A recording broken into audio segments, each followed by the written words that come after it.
Salut Coutances et bienvenue dans le podcast consacré à l'actualité de notre patelin et de tout le Coutançais. Je suis Mathis et pour ce numéro du mois des citrouilles enregistré au bar des Trois Piliers, nous avons autour de notre table bien fournie une ribambelle de charmantes personnes. Tout d'abord, Corinne nous présentera la toute jeune association La Cantine des Patounes, suivie de Christophe qui contera à nouveau une fabuleuse histoire de Papy Castel. Nous aurons ensuite le plaisir de découvrir Erwan qui nous fera l'honneur de retracer son parcours de slammer. Et enfin, Germain nous évoquera une page d'histoire consacrée au collège-lycée de Coutances au 19e siècle dans Oyer-Constance. Mais pour ce début d'émission, une petite exception, pas de revue de presse, mais un instant consacré à la fête d'Halloween réalisé par mes propres soins. Alors asseyez-vous et venez déguster le Gloubi-Boulga d'octobre. Bienvenue dans cette dégustation du Gloubi-Boulga d'octobre. Tout d'abord, il convient de définir, notamment pour les plus jeunes, le terme de Gloubi-Boulga. Alors, est-ce que quelqu'un sait ce qu'est un Gloubi-Boulga ? C'est la nourriture préférée de Casimir dans L'île aux enfants. Exactement, et oui, c'est effectivement le plat préféré du monstre gentil Casimir de L'île aux enfants. Le Gloubi-Boulga est composé notamment de fraises et de bananes, mais aussi de saucisses de Strasbourg, tièdes mais crues, et souvent assimilé à un mélange de n'importe quoi. Alors ce soir, il n'est pas question de vous faire goûter à un plat jugé immangeable, mais bien de vous parler de plein de petites choses autour d'Halloween. Et pour entamer une première bouchée, je vous propose quelques nouvelles sorties du 7e art. Cette première bouchée a un petit goût de déjà-vu avec la sortie dans nos salles sombres le 12 octobre d'un grand nom du cinéma d'horreur, j'ai nommé Halloween. Et oui, quoi de mieux que de sortir Halloween en octobre ? Et oui, la franchise a le droit à un nouvel opus réalisé par David Gordon Green, et même s'il semble ne pas faire beaucoup d'heureux, l'on pourra toujours retrouver la nostalgie de voir Michael Myers sur nos écrans.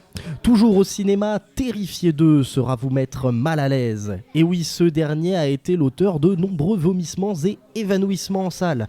Il aura été jugé comme étant l'un des films les plus gore de cette année 2022. Alors si vous avez un petit peu de mal avec l'anatomie humaine, mais que vous cherchez du frisson, ce film est fait pour vous. Pour finir cette petite bouchée en beauté, nous allons faire un tour du côté des plateformes de streaming avec notamment sur Netflix 2 nouvelles séries à ne pas manquer. Tout d'abord Wednesday, une série autour du personnage de Mercredi Addams, bien évidemment la célèbre fille de la famille Addams, série réalisée par nul autre que le grand Tim Burton et qui promet d'être gothique et déjanté. Et enfin le cabinet de curiosité de Guillermo del Toro, une série particulière dans laquelle chaque épisode est une histoire d'épouvante différente réalisée par le maître de l'horreur en personne. Prenons maintenant, si vous le voulez bien, une nouvelle bouchée qui nous emmène vers d'autres saveurs. Avoir peur, ça donne faim. Et pour certains même, cela donne une faim de loup. C'est pourquoi je vous propose de découvrir quelques recettes parfaites pour cette fête. Tout d'abord, la tourte à la citrouille sera ravir petits et grands, notamment par sa simplicité de préparation, mais aussi par son petit goût de noisette dont on ne se lasse jamais. Et même si elle est moins célèbre que la tourte au poulet de Madame Tweedy, la tourte à la citrouille a l'avantage d'être économique, car elle ne vous demandera que peu d'ingrédients, et en temps de crise, on aime bien faire des économies. Qui dit Halloween dit fin octobre, et par conséquent retour du froid et des recettes copieuses, telles que la raclette ou encore le pot-au-feu. Personnellement, je vous propose de découvrir un tout nouveau type de fondue, la fondue à la courge. Ici, on oublie le caquelon suisse pour le remplacer par une courge creusée de votre choix. Mais revenons-en, si vous le voulez bien, à la tourte. On entend souvent parler de tarte et de tourte, mais connaissez-vous la véritable différence entre une tarte et une tourte? Oui, il y a de la pâte en dessous et au-dessus, avec un petit trou pour laisser évaporer. Oui. C'est ça, c'est exactement ça. C'est tout simplement la position de la garniture. La garniture d'une tarte sera toujours située sur la pâte, donc une seule pâte, alors que celle d'une tourte se situe entre 2 pâtes, tout simplement. Prenons donc maintenant une 3e bouchée de notre Gloubi-Boulga. Cette bouchée a des saveurs de revue de presse. Et oui, cette bouchée va évoquer un petit peu l'actualité coutançaise avec notamment une constatation des plus alarmantes. Coutances serait une ville où de nombreux fantômes rôdent. C'est pourquoi la municipalité a mis en place, sous forme de jeu sur une application mobile, une grande chasse aux fantômes dans toutes les rues, y compris les plus sombres de notre chère ville. Si vous capturez l'un d'entre eux, vous pourrez aller retirer votre récompense à l'accueil des Unelles. Alors foncez, vous n'avez que jusqu'au 14 novembre pour chasser les fantômes. As-tu testé cette application, Mathis ? Pas encore, mais j'ai eu l'occasion de goûter un des cadeaux qui malheureusement était un petit peu empoisonné. C'était pas très bon, mais apparemment il y en a des bons quand même dans le lot. Hein. Donc D'accord. ça vaut le coup d'aller chasser les fantômes. Mais les fantômes sont malins, ils ont truqué certaines récompenses. Moi je vous conseille de faire attention quand même. Et donc, revenons aux Unelles d'ailleurs. Et oui, le 31 octobre, une soirée spéciale Halloween aura lieu dans les caves. Au programme des concours, des chasses aux vampires et plein d'autres petites choses pour tout le monde. Et enfin, pour ceux qui ne sont pas très soirée musique et jeux, ils pourront avoir eux aussi leur dose de frisson avec une soirée horreur interdite aux moins de 12 ans cependant au cinéma Le Long Cours, avec au programme de cette dernière diffusion horrifique et collation délicieuse. Pour finir, si vous ne cherchez pas le frisson, vous pourrez retrouver Strange O'Clock, et oui, au bar du Presbytère à Hugueville-sur-Sienne, toujours le 31 octobre. Voilà, donc petite parenthèse dans ce petit globi-boulga. Prenons maintenant la dernière bouchée de ce globi-boulga. La Normandie est une terre de légendes et de mystères. Quand on cherche quelques informations sur la Manche, l'on s'aperçoit assez rapidement que sorcelleries et dames blanches, sont légion, parmi une myriade de mythes et de faits paranormaux qui entourent les marais du Cotentin. Ce soir, au travers de cette dernière bouchée, je vais vous conter l'une de ces histoires effrayantes, bien évidemment tirée de faits réels. C'est un soir d'automne qu'un père de famille, que l'on nommera Jean, et sa fille, que l'on nommera Nadia, rentraient chez eux en traversant les routes du Cotentin. L'obscurité déjà présente obligeait la présence des feux pendant la conduite. Une brume épaisse, posée sur la route, laissait une ambiance mystérieuse dont seuls les marais du Cotentin ont le secret. Alors qu'ils roulaient, Jean et Nadia aperçurent, sur le côté droit de la route, une jeune femme, vêtue d'une robe blanche, quelque peu salie, qui marchait dans la pénombre. L'ayant aperçu que trop tardivement, ils continuèrent leur route sur le chemin du retour. C'est alors que, quelques centaines de mètres plus loin, alors qu'ils se demandaient encore ce que pouvait bien faire une femme sur le rebord de la route au milieu de la nuit, qu'ils virent, avec surprise, cette même femme qui marchait encore seule. Jean, malgré les frissons que cela pouvait procurer à sa fille, décida de ralentir dans le but de prendre cette femme en autostop. Alors qu'il s'en approchait doucement avec la voiture, cette dernière se retourna. Et c'est avec effroi que Jean et Nadia constatèrent que la dite femme n'avait pas de visage. Terrorisé, le père décida finalement d'accélérer et de rentrer le plus vite possible à la maison. Plus jamais ils n'empruntèrent cette route. C'est ainsi, sur cette note d'angoisse, que nous avons fini notre petite dégustation.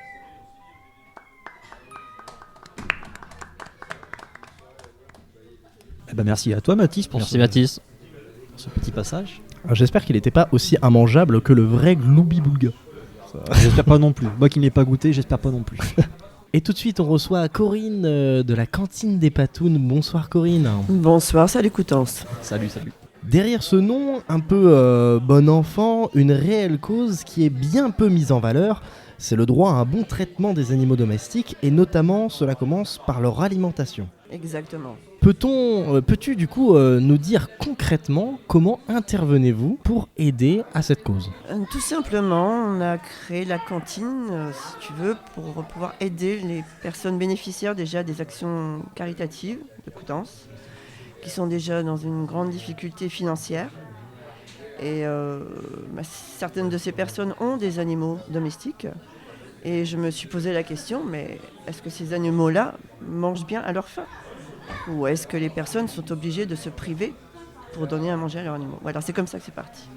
Et du coup, comment vous agissez par rapport à ça? Quel type d'action portez-vous pour essayer de remédier à tout cela? On a 2 permanences. On a 2 permanences à la Maison de la Solidarité de Coutances, le lundi et le vendredi, où nous recevons les personnes intéressées par nos dons et nous assurons un repas par jour pour tout le mois.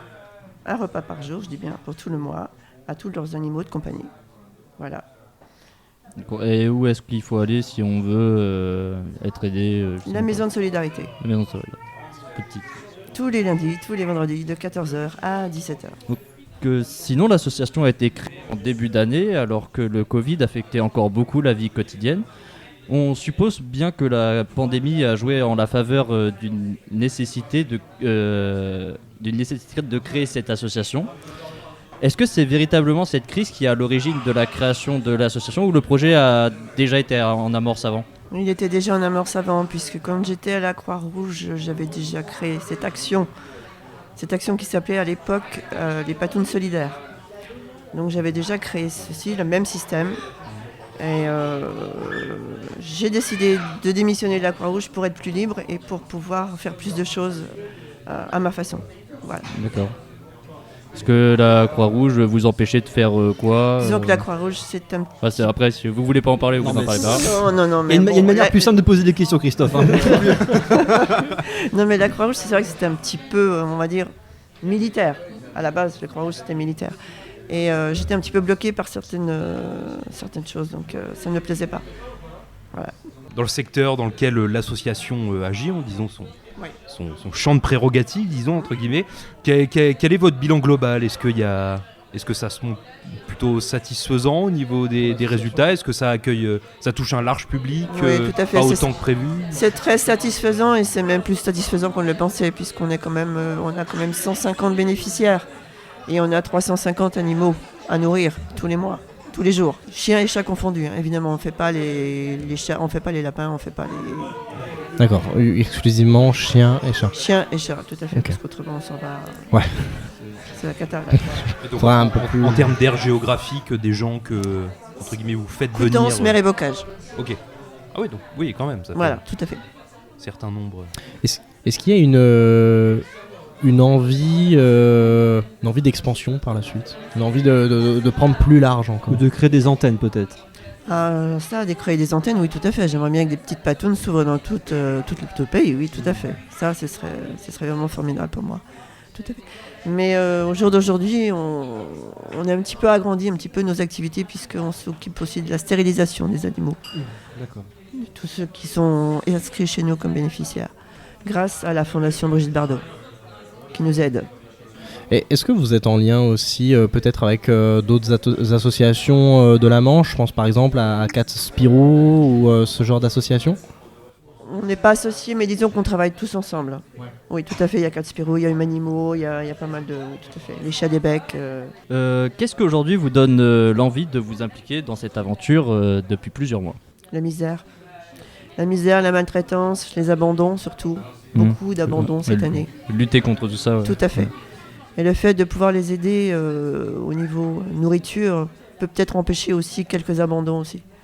Oui, parce que vous savez, enfin, est-ce que vous avez une idée globale de la raison des abandons? Vous pensez que c'est peut-être dû justement à peut-être un manque de moyens pour nourrir l'animal? Il y a un manque de moyens, tout à fait, mais il y a aussi un manque de raison. C'est pas raisonnable de prendre un animal à Noël et puis on part en vacances à l'été, on va s'en débarrasser, quoi, parce que ça nous gêne. Voilà. Enfin, c'est toujours le même problème, mais c'est récurrent en plus. Hein. Vous pensez que la mise en place d'un permis pour avoir le droit d'avoir des animaux serait vraiment essentielle à cela? C'est un peu rude, ça, quand même.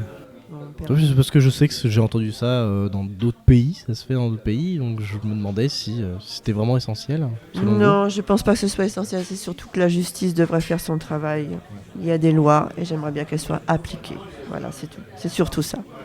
Est-ce qu'il y a un progrès par rapport à ça depuis 20 ou 30 ans? Puisque la cause animale, en vérité, j'imagine bien qu'aux yeux du grand public, c'est quelque chose qui est encore assez neuf. Est-ce que justement, alors sûrement au niveau du grand public, ça doit peut-être davantage se propager, la cause animale, ça doit être davantage plus présent, mais est-ce qu'aux yeux des professionnels de la justice, ça commence à élever quelque chose? À force de leur rabâcher, oui, ça commence à rentrer. Mais bon, il y a encore beaucoup de travail, beaucoup. On a encore des années à travailler là-dessus. C'est pas du tout satisfaisant pour l'instant. Il y a une espérance par rapport à ça? On espère. Oui. On espère. Faut espérer.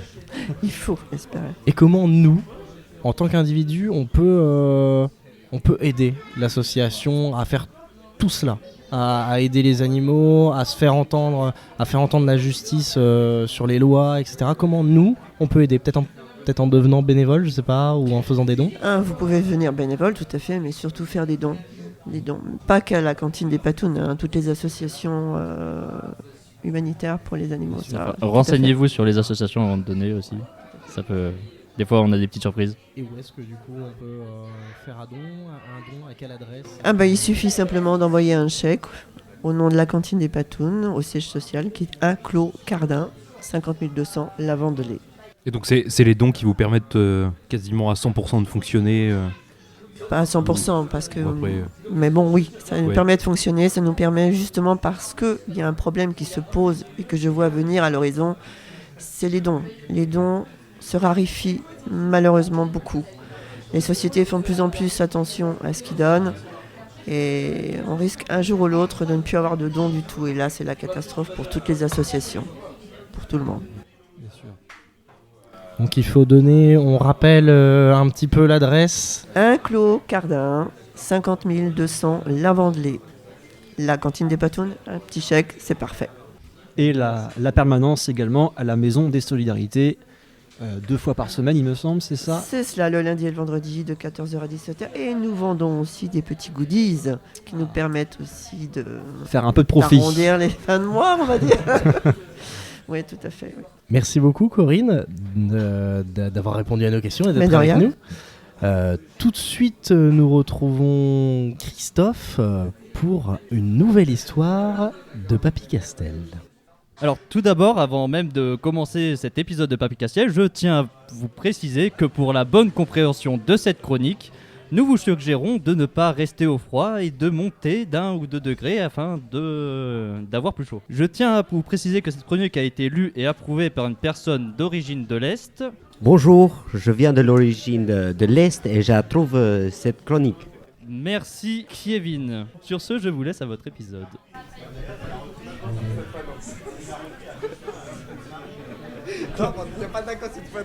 Ah non mais le prénom, en fait j'ai oublié, du coup j'en ai dit un autre. J'ai dit... Du coup t'enchaînes ou pas? Ouais, j'enchaîne. Du coup, c'était juste pour te dédouaner de toutes les conneries que tu vas dire à la Oui, complètement, je me dédouane complètement. Ah non, pas les pack-pack, pas les pack-pack. Mais enfin papy, qu'est-ce qui t'arrive? Oh, tu sais, papy est un vieux monsieur qui a moult souvenirs. Et tu nous racontes papy? T'es d'accord. Accrochez-vous bien, car c'est parti pour une nouvelle histoire de Papy Castel. Laissez-moi vous conter la fabuleuse histoire de Mouloud à Kéteou, le professeur de CP de Papy. Si vous rigolez, je vais pas m'en sortir. Mais c'est fait pour Bonjour les enfants, je me présente, je suis Mouloud. Et je suis là pour remplacer votre professeur qui ne s'est absolument pas fait renverser par un 19 tonnes à la sortie de l'école. Mais ce n'est pas le sujet de ce jour. Aujourd'hui les enfants, nous allons parler civisme car avec les autres instituteurs, nous avons remarqué qu'il y avait, disons, pas mal de chamailleries en ce moment dans la classe. N'est-ce pas Timmy, hein? Parce qu'à aucun moment, on ne vous a demandé d'envoyer Dimitri la lumière lors de la coupure d'électricité la semaine dernière. Vous avez encore confondu aveugle et nyctalope. Faites attention parce que c'est pas pareil. D'un côté, on a Gilbert Montagnier et de l'autre, on a un mulot.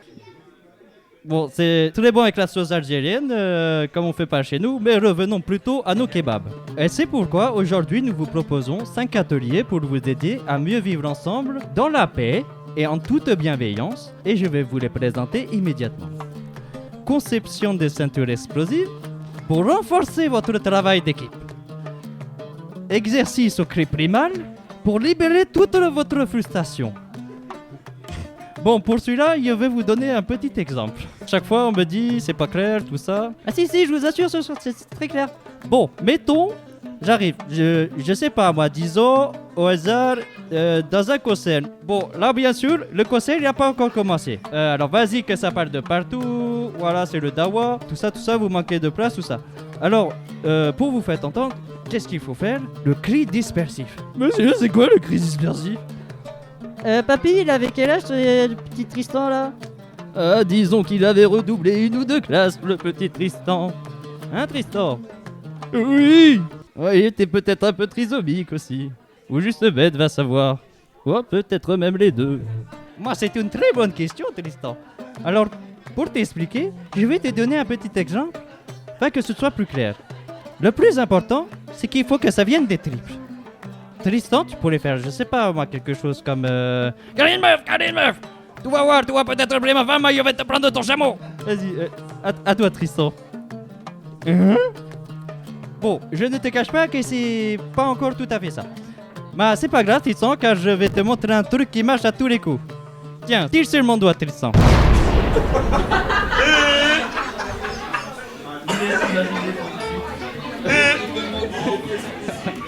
Oh non, papy, cette blague elle est dépassée depuis longtemps. Ah, papy. Papy, lui, ça le fait marrer. Ouais, papy est tellement beau. Elle est déjà finie ton histoire, papy? Bah oui, on était de nouveau sans professeur. Et c'était quoi les autres ateliers? Ah, ça, c'est le jeune freluqué aux cheveux longs qui va vous expliquer ça. Ah, lui, si un jour je l'attrape.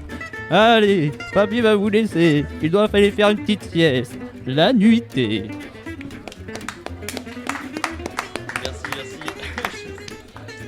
Alors c'est toujours une histoire tirée d'un article. Oui, en effet. L'article dont je me suis inspiré pour écrire cette petite histoire de Papy Castel, qui s'intitule « Les élèves apprennent à désamorcer ».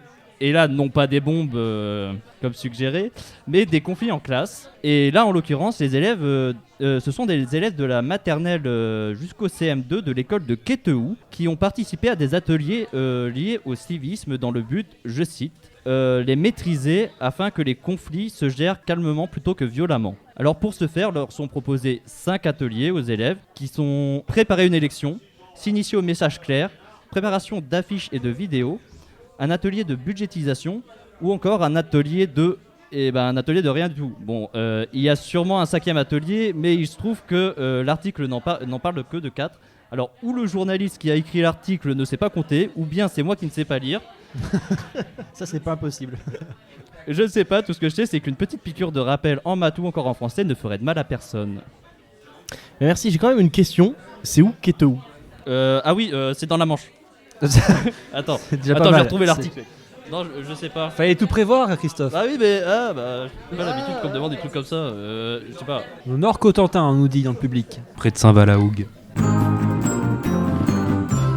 Tout de suite, où est le respect? Interprété par Erwan.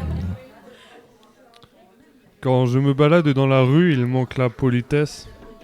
Un simple bonjour peut faire croire aux gens qu'on les agresse. Il faut marcher sur les trottoirs en ayant la tête baissée. Un regard qui se croise et je sens la tension monter. C'est aussi la liberté des femmes qui devient absente quand elles s'interdisent les mini-jupes pour être élégantes. On ne peut même pas avoir notre propre look vestimentaire. Sinon on sera considéré comme des personnes vulgaires. De voir autant de haine dans l'air, ce n'est pas rassurant. Et pourquoi sur cette terre on vit avec le jugement? La différence, ça fait partie de nos très grandes valeurs. Mais ils sont capables de juger un humain par sa couleur. Depuis quelques années, je suis à la recherche du respect, même si pour certains ce mot n'a jamais vraiment existé. Au fond de moi, j'ai toujours gardé espoir qu'il puisse revenir. Alors c'est maintenant que chaque personne doit réagir. Dans une cour de récré, je ne trouve plus de bonheur. Au lieu d'aller jouer entre mômes, ils se brisent le cœur. À cause du harcèlement, des enfants sont en souffrance. Aujourd'hui, c'est la méchanceté qui prend de l'importance. Il est facile de faire connaissance avec ses ennemis. La jalousie empêche de voir ceux qui sont nos vrais amis. En étant noyé dans la galère, on se sent soutenu. Moi, j'ai trop donné ma confiance et les autres m'ont déçu.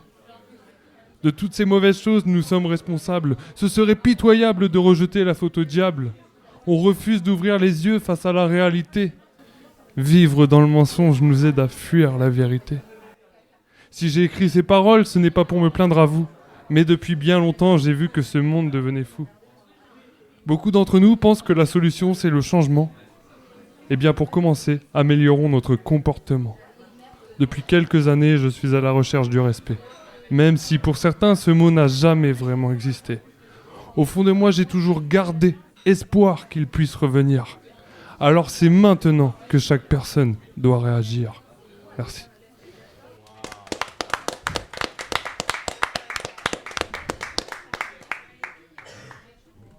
Chapeau.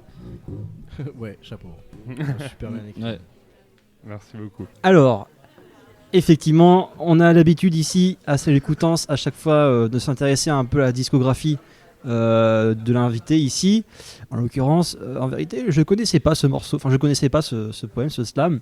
Donc là, je ne saurais pas trop quoi te demander. Peut-être déjà, quelle est la source d'inspiration de ce morceau ? En fait, la source d'inspiration, c'est que... Alors, le texte est à l'origine d'un album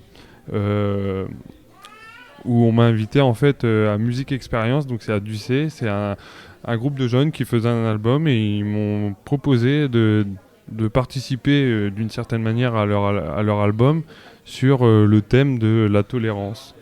Et la tolérance, du respect et tout. Mais en fait, quand je les entendais parler et que quand je suis rentré chez moi, je me suis tout de suite dit, mais c'est bien, on parle de ça, mais parfois justement, je me demande où est le respect justement, où elle est cette tolérance.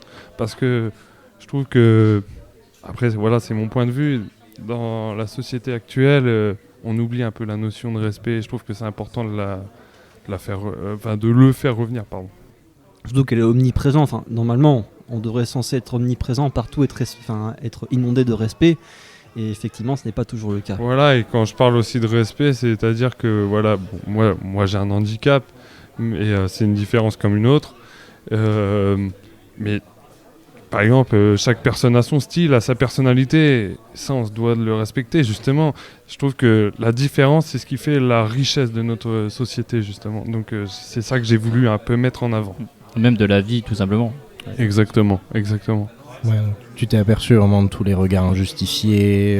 Je me suis aperçu, et puis j'ai essayé de me mettre un peu dans la peau de chacun, et puis il y a toujours des personnes qui jugent. Le jugement, il est permanent, et donc c'est facile en fait. Enfin, pour moi, ça a été facile de me mettre dans ces différentes situations, quoi. Ça touche son public aussi, c'est que c'est quelque chose qui est propre à tout le monde. Tout le monde a, je pense, déjà vécu ça dans sa vie, et du coup... Exactement. Tout le monde est touché par le respect. Alors, moi je reviens un petit peu sur ton pseudo, parce qu'il est quand même fortement inspiré de ton prénom. Exactement. Donc il n'y a rien à cacher, mais y a-t-il une autre signification que nous avions loupée, ou tout simplement un jeu de mots ou autre? Pas du tout. C'est-à-dire que en fait, je voulais pas m'éloigner. Je voulais avoir un nom de scène, mais je voulais pas m'éloigner de mon vrai prénom, parce que je pars du principe que ce que je raconte, c'est pas de la fiction, ça vient de mon cœur, donc ça vient de Erwan, E-R-W-A-N. Ouais, c'est lié à toi. Voilà. Et tu ne voulais pas t'inventer un personnage. Voilà, je veux rester moi-même, parce que justement, grâce à la musique qui pour moi était une thérapie pour accepter mon handicap, beaucoup de choses, et j'ai compris que voilà, il fallait s'accepter soi-même et rester soi-même tout simplement. Donc voilà pourquoi j'ai voulu garder avoir un nom de scène proche de mon vrai prénom. Parce que c'est vrai qu'à du coup à l'oreille il y a même distinguable. Il y a même des gens ils m'ont dit ouais, c'est peut-être par rapport à l'anglais, non, Erwan.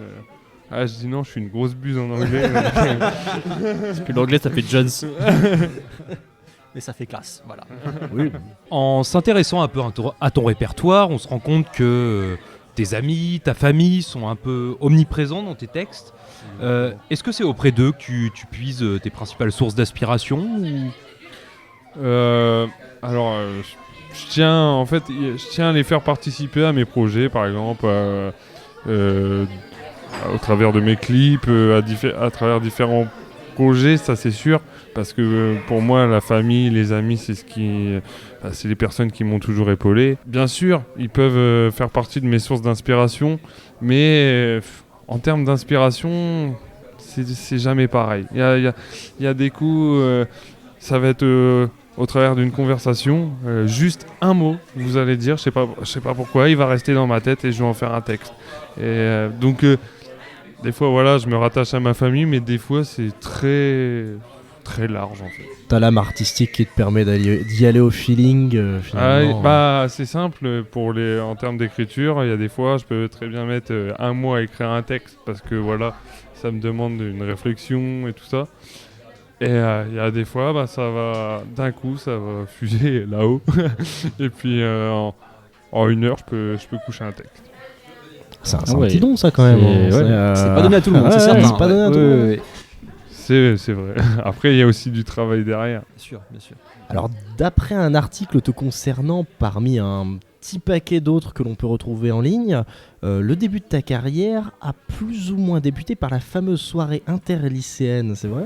Ça, c'est totalement vrai. D'ailleurs, j'en profite pour remercier les UNEL et précisément Arnaud Hervé, parce que sans sa demande justement de participer à cette soirée interlycéen, ça se trouve, je serais pas du tout dans le slam, et il m'a permis de trouver ma passion dans le slam qui m'a sauvé de beaucoup de choses, donc je le remercie. Et je remercie les UNED tout court. Gros big up à eux. Nous aussi on les remercie. C'est grâce à nous aussi qu'on est là. Ils font beaucoup de choses sur Coutances. C'est ce que j'allais dire. Qu'est-ce qui a vraiment fait la bascule ? Qu'est-ce qui t'a donné le déclic pour avoir envie de continuer cette aventure finalement ? Le déclic, ça vient tout simplement de mon exemple, mon pilier, mon artiste préféré, Grand Corps Malade. C'est-à-dire que voilà, à la suite de la soirée interlycéen, j'ai pu avoir une rencontre avec Grand Corps Malade. Encore une fois, grâce à Arnaud Hervé qui a fait tout ça dans mon dos. Et bah la classe. Qui a fait une belle surprise. Hein. Clairement, j'étais en état de choc. On va pas se mentir. Hein. Et donc, j'avais gravé sur un CD ma toute première chanson sur le handicap. Et donc, je lui ai passé. Puis en discutant, on s'est rendu compte qu'on avait un peu un parcours similaire au niveau de la rééducation, par exemple, et de l'handicap. Et il m'a dit qu'il allait écouter le truc. Et après son concert, à ma grande surprise, il est venu m'interpeller. Il m'a interpellé, j'ai été le voir. Et donc, du coup, il m'a dit... tu me promets, Erwan, tu continues, tu lâches rien, tu as des capacités. Et donc, quand c'est ton idole qui te dit ça, waouh, ouais, tu te sens obligé de continuer. Voilà. C'est génial. Voilà. C'est incroyable en vrai.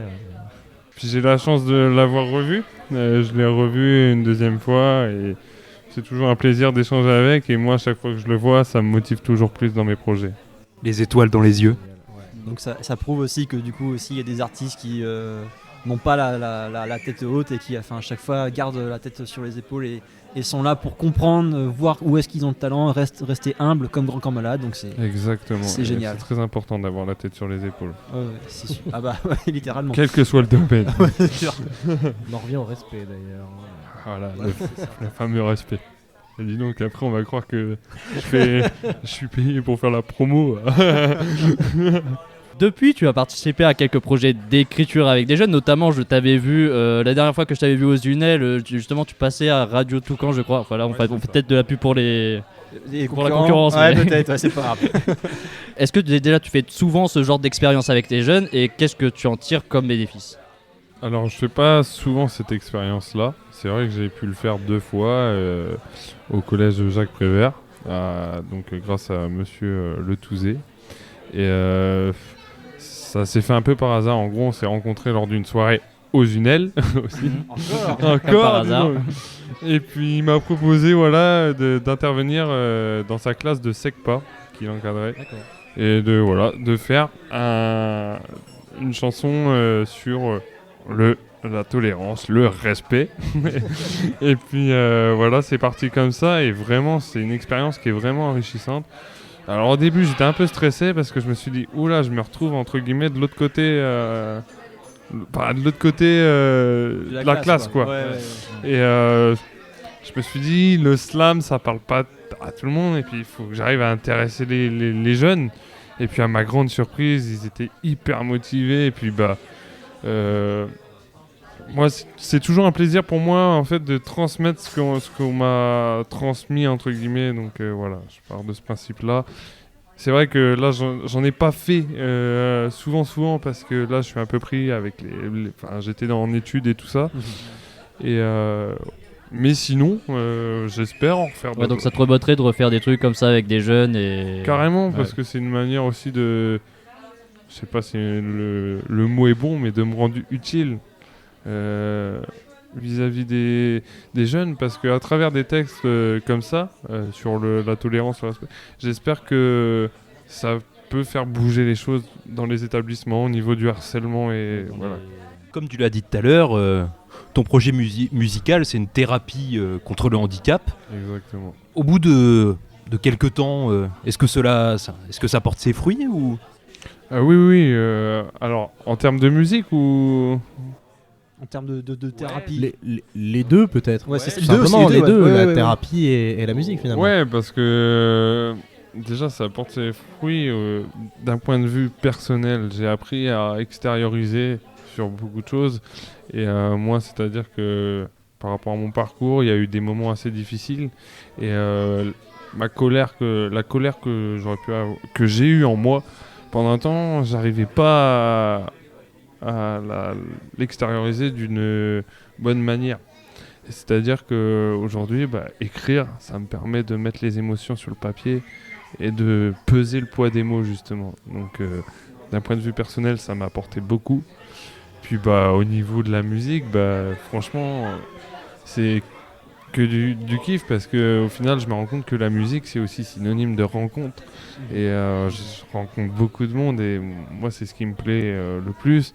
La scène, à chaque fois que je monte sur scène, mais je flippe comme un malade. Mais vraiment, à chaque scène, je me dis, mais qu'est-ce que je fous là? Et puis, au final, je me rends compte que, une fois que j'ai fait ma prestation, que le stress redescend, et c'est là où je suis bien, en fait. Quelle que soit la grandeur de la scène, tu as toujours un certain stress? Ouais, mais moi, je me fie pas à la grandeur, en fait. Je me fie surtout... Alors, c'est un truc tout con, mais je préfère slammer dans une salle où il y a plein d'inconnus qu'une scène où il y a les proches, par exemple. Je sais pas pourquoi. Peut-être parce que je les connais, j'ai pas envie, entre guillemets, de les décevoir. J'ai envie de faire une prestation au top, je sais pas. Tu sais que tu vas les revoir, forcément. Donc, aussi. Peut-être en reparler. Ouais, franchement, je pense que c'est ça. Et justement, je veux apprendre à gérer ce stress parce que des fois, ça peut me jouer des tours.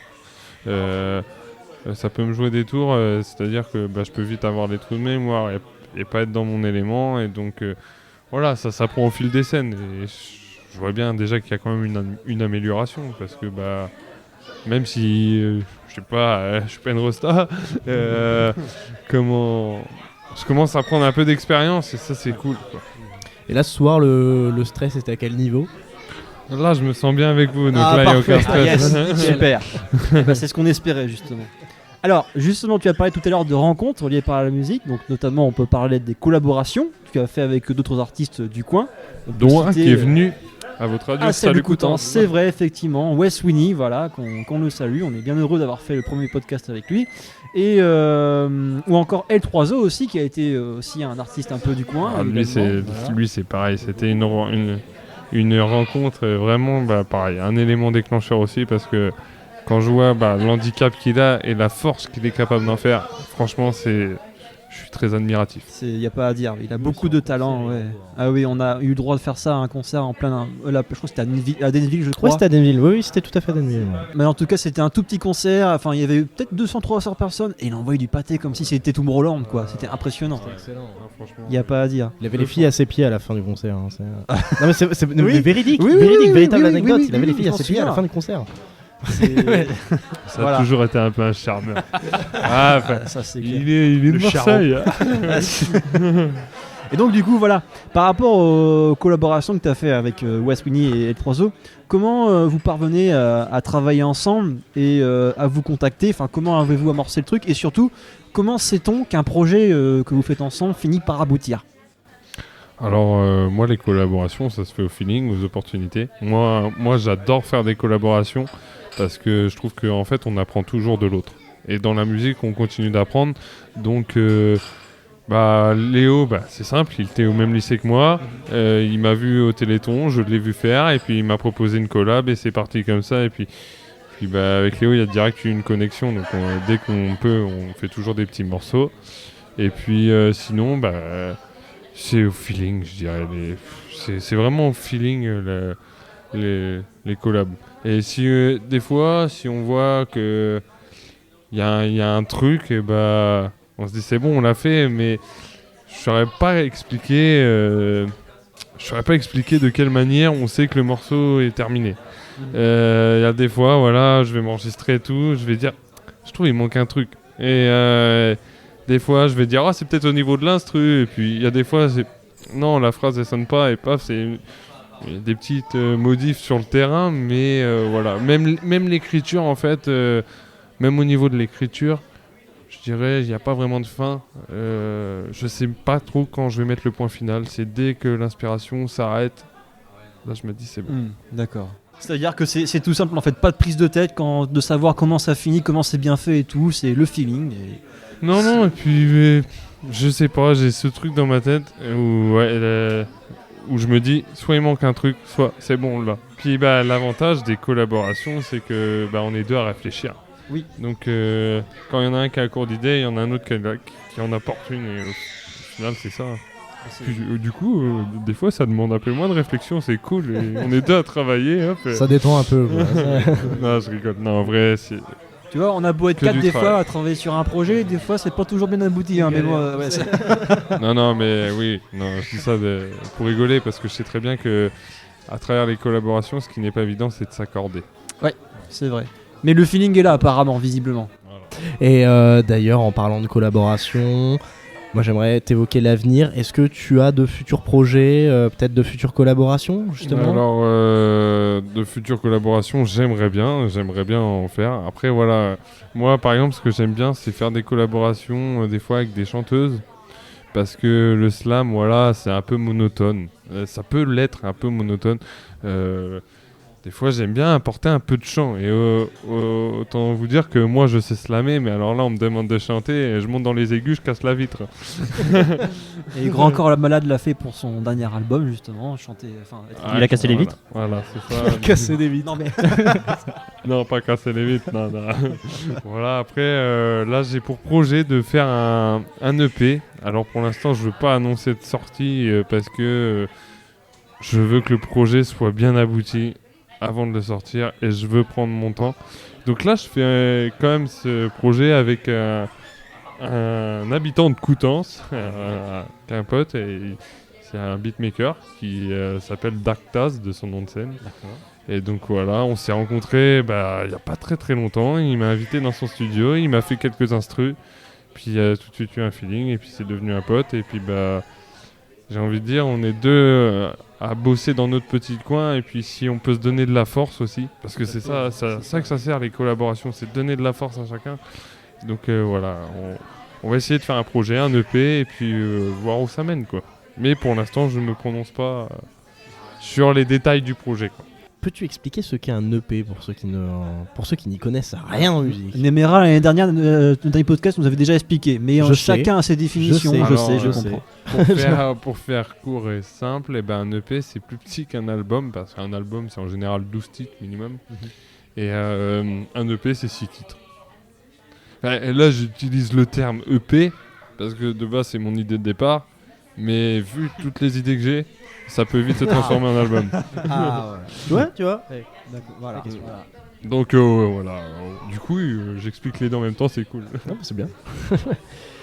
Merci beaucoup Erwan d'avoir été parmi nous et d'avoir accepté de répondre à nos questions. C'était super merci sympa. beaucoup à vous, franchement, et continuez comme ça. C'est vraiment agréable d'être avec vous. Donc, merci pour ce retour, c'est super cool. Et tout de suite, un peu d'histoire présentée par Germain avec Oye Constance.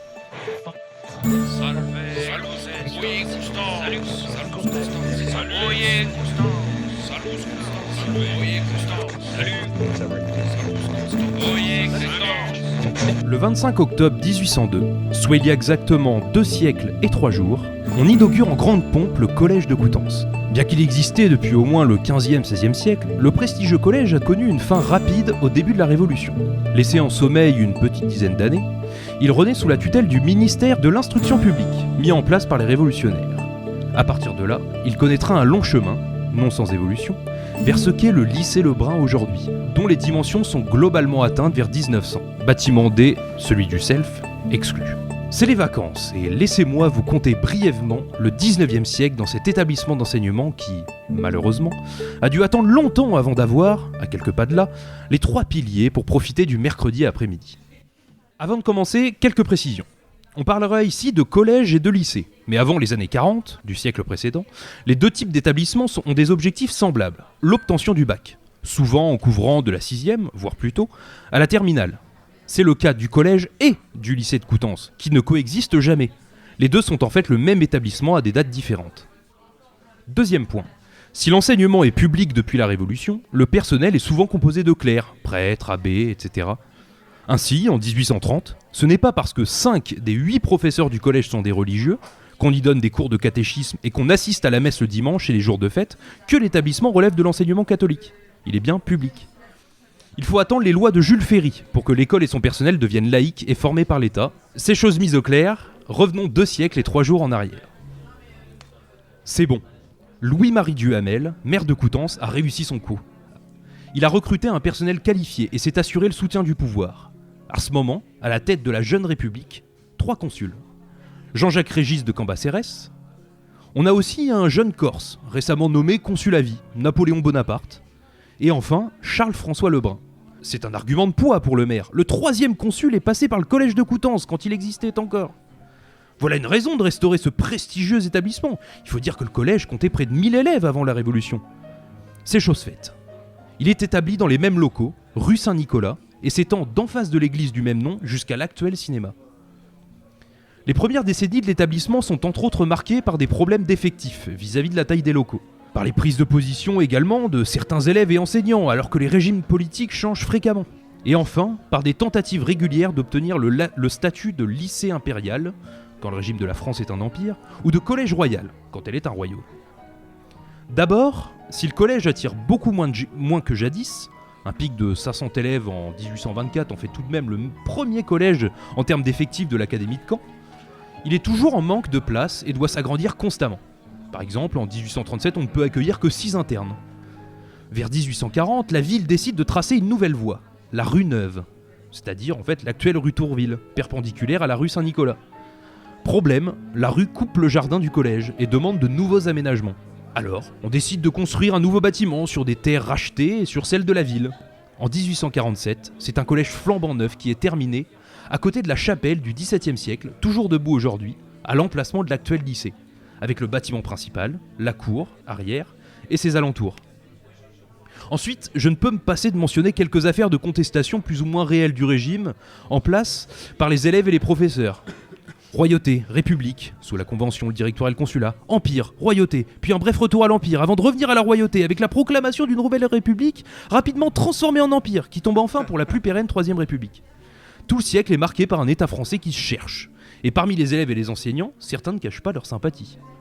Au début de la restauration royaliste, après 1815, le collège expulse 2 ou 3 élèves ayant créé une agitation bonapartiste.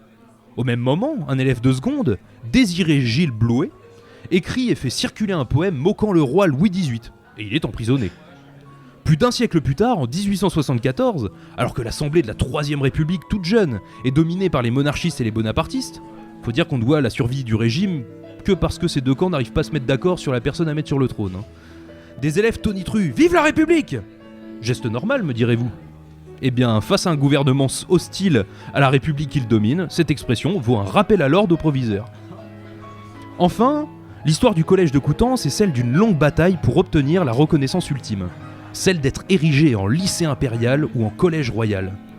Sous le Premier Empire, le collège ne réussit pas à obtenir le titre de lycée. Sous Louis-Philippe Ier, qu'on connaîtra plus tard comme le dernier roi de France, ou plutôt roi des Français, le collège est tout prêt de parvenir à obtenir le prestigieux titre de collège royal. Et en 1848, après une défense acharnée du projet par le principal et le recteur de l'académie, il se concrétise, mais la monarchie tombe quelques semaines après. La Seconde République est proclamée, avec elle le titre de collège royal, qui disparaît. Si près du but. Mais par chance, le neveu de Napoléon Ier, Louis-Napoléon Bonaparte, remporte haut la main les premières élections présidentielles au suffrage universel masculin. Et ses ambitions impériales se concrétisent plus de 4 ans après, quand est instauré le Second Empire. Le 30 juillet 1853, la plume de Napoléon III confirme l'édification du 58e lycée impérial de France, et surtout le tout premier du règne de l'empereur. L'abbé Lair, principal du collège, devient proviseur du lycée. L'histoire de l'établissement, c'est aussi celle de la rivalité entre l'État et l'Église pour le contrôle de l'enseignement. D'abord, l'enseignement confessionnel est exempté d'un impôt de 20 à 25 francs que les familles des élèves dans l'instruction publique doivent payer chaque année, ce qui en pousse plus d'une à y envoyer leur enfant. Avec la loi Fallot de 1850, qui autorise les établissements privés, le collège puis lycée est encore plus menacé. Avec les lois Jules Ferry sous la Troisième République, la fracture est encore plus nette. Désormais, l'enseignement public sera laïque.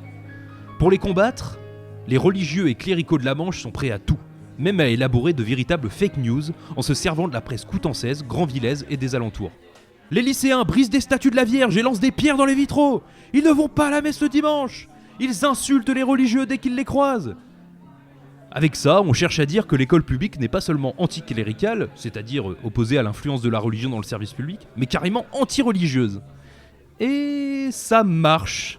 Entre les lois Ferry et la Première Guerre mondiale, soit une trentaine d'années, le lycée a perdu 300 élèves, soit les 2/3 de ses effectifs du début. Il faut dire qu'une bonne part des élèves sont des enfants d'exploitants agricoles, souvent conservateurs et très attachés à la religion, qui préfèrent envoyer leurs descendants dans un établissement catholique. Bon, j'aurais pu parler de beaucoup de choses, comme de l'irruption du foot dans la vie du lycée, qui dispose même d'une équipe arborant un maillot bleu, qui arrive mine de rien en demi-finale des championnats de France interscolaires de 1913, avant de perdre contre Nancy. Je pourrais aussi évoquer les centaines de soldats hébergés dans le lycée et régulièrement ivres, ou bien le scandale de certains internes moins bien nourris que les autres. Mais on va plutôt traiter d'une chose plus légère. Non, je déconne, la discipline au sein de l'internat. Le rythme y est encadré, tous les lieux sont communs et les punitions sont fréquentes et lourdes. Pour avoir fait du bruit, ne pas avoir été assidu ou être allé quelque part sans autorisation, on sanctionne à tour de bras. Petit extrait du statut commun à tous les collèges de France en 1821. Article 122. Les punitions qui peuvent être infligées aux élèves internes, suivant la gravité des fautes qu'ils auront commises, sont la privation de la totalité ou d'une partie des récréations de la journée, avec tâche extraordinaire. La privation de la promenade, avec tâche extraordinaire. La table de pénitence, avec privation du second plat. La défense d'aller voir les parents, ou même de recevoir leur visite au collège. La prison, qui sera une chambre suffisamment éclairée, facile à surveiller, où l'élève aura toujours à faire une tâche extraordinaire. La privation de l'habit au collège. Cet habit sera remplacé par un vêtement d'une forme particulière. L'élève, ainsi vêtu, occupera une place à part dans la classe et dans la salle d'études à tout moment de la journée. La privation de vacances, en tout ou partie. Et enfin, l'exclusion du collège. À bien y réfléchir, je préférerais l'exclusion.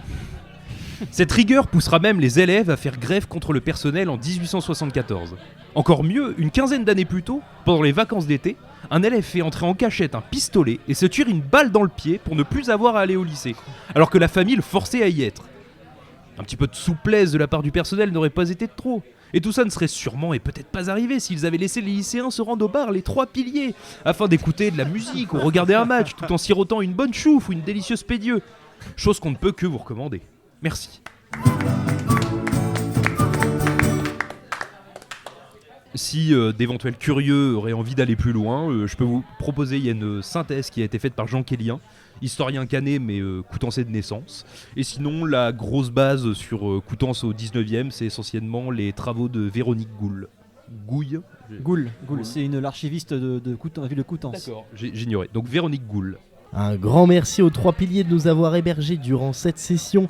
Le bar, dans son ambiance intime de la petite ruelle de la place de la Poissonnerie, est l'un des lieux les plus fréquentés par les élèves et les étudiants, comme nous l'a fait remarquer Germain tout à l'heure.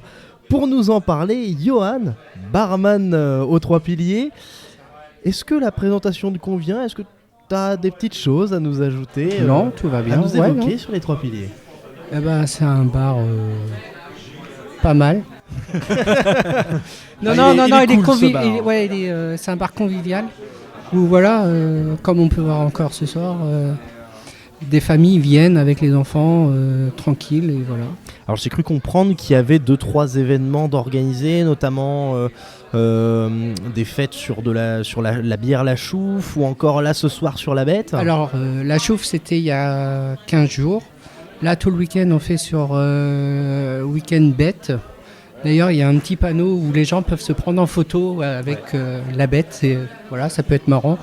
Et lundi la grosse soirée Halloween où on refait tout le décor du bar.